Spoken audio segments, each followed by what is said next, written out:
An elderly janitor, Arthur, knocked gently on the CEO's door. "Mr. Harrison, may I have a moment? I'm having trouble keeping the offices clean. The cleaning solutions are weak and the equipment is always breaking."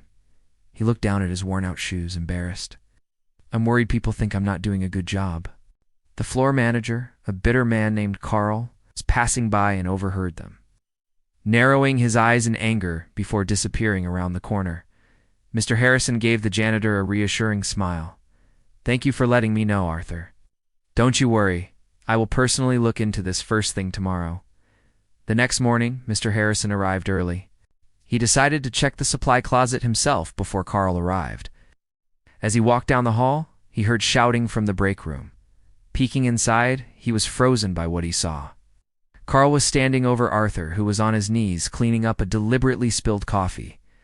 "I heard you went crying to the CEO yesterday," Carl sneered, kicking a new puddle of coffee closer to Arthur. "You think you're so important? You're just the help. You use what I give you, and you keep your mouth shut. If I hear you complain again, you won't have a job to complain about." Mr. Harrison's blood boiled. He immediately went to his office and pulled up the purchase orders for the last 6 months. He discovered that Carl had been ordering top-of-the-line, expensive cleaning equipment and supplies, but none of it was in the supply closet. He then called Carl into his office. "Carl, I was reviewing our maintenance expenses. They seem incredibly high, yet Arthur here tells me his tools are falling apart." Carl scoffed. "Sir, he's an old man who can't handle the work anymore. He's just making excuses for his poor performance." Just then, Arthur walked in, his pants stained with coffee. "Sir, I'm so sorry. Mr. Carl had an accident in the break room and he told me not to bother you about it."